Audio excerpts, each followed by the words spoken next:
Hey everybody, learning to smile with my eyes, right?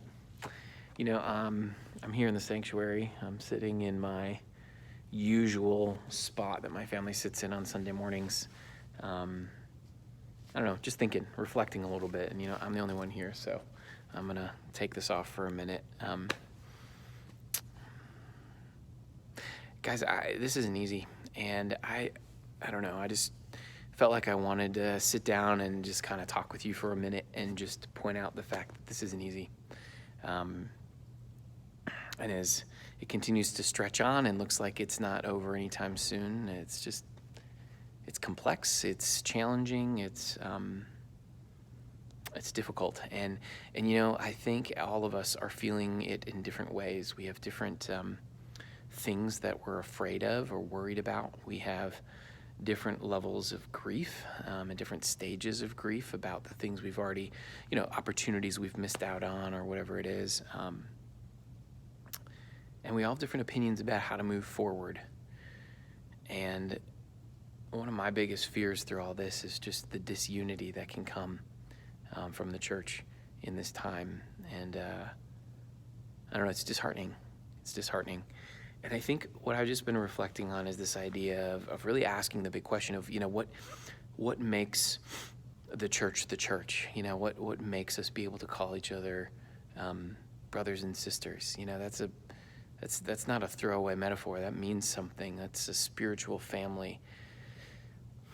And the answer can't be a building or a shared experience. Those are, that's a necessary place. We couldn't fit 500 people that normally worship together on the Sunday morning in anybody's house.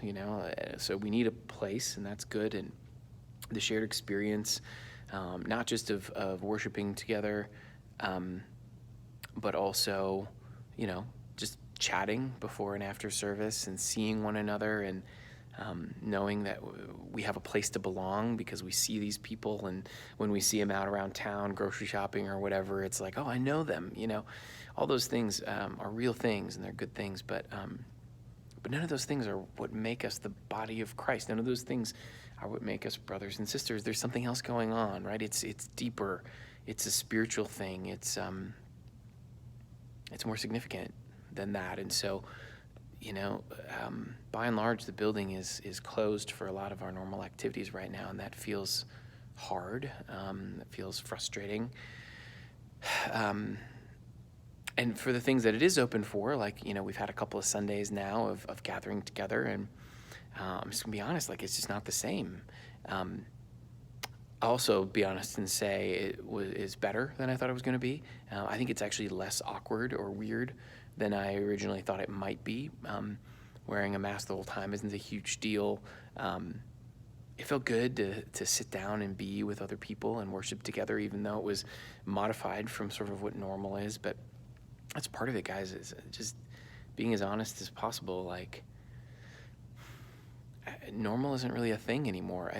We're never going to have, and I know this is going to sound big and kind of harsh, but the church that we knew pre-COVID is never going to exist again. And what I mean by that is, the church is always growing and changing, right?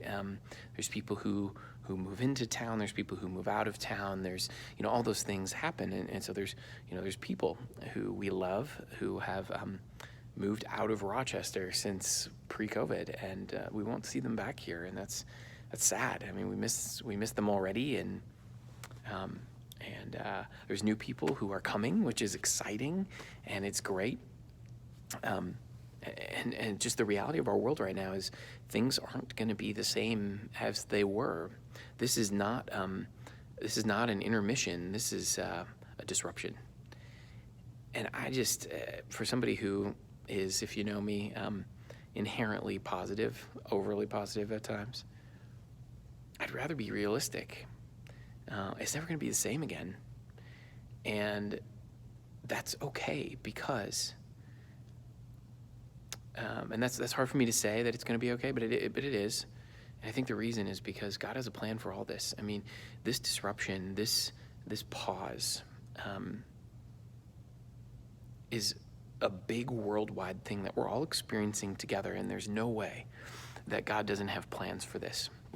that God doesn't have plans for what's going on right now. And I think it could be big. So I guess just what I would encourage you to think about is, instead of focusing on all the things we've lost, ask yourself the question, what now is possible because of this big disruption? That's something I'm trying to ask myself. And I think we need to ask that at a personal level. I think we also need to ask it at a church level.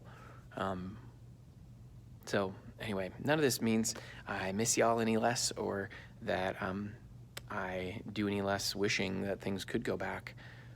But I just want to be honest with myself and honest with you, and I think that's what's going on. So I love this room, and I love being in this room with you guys and worshiping with you guys and sitting under great preaching with you guys and all those things. And I hope we can do that sooner rather than later. But in the meantime, I think we need to ask ourselves, what is God doing? What's God doing in our hearts? What's God doing in our culture? What do we need to be listening to? Who do we not need to be listening to? Anyway, I guess those are just my thoughts for today. I hope there's some encouragement in there. And I guess I'll just finish by saying this. If it's not a building and it's not a shared experience that makes us brothers and sisters, what does? I think the answer is hope. I think the answer is hope. It's the hope of the gospel. It's the hope of the return of Jesus and when he comes back in glory. And that's bigger than a building, and it's bigger than a shared experience. And hope is why we can call one another brothers and sisters, not just in our local church body, but Christians worldwide, Christians we've never met or don't speak the same language, that we can be brothers and sisters, we can be of one body, is because what we have in common is hope. So may God bless you with his hope this week in the midst of things you've lost, in the midst of things you're missing. May you feel his presence and know his hope. Thanks, guys.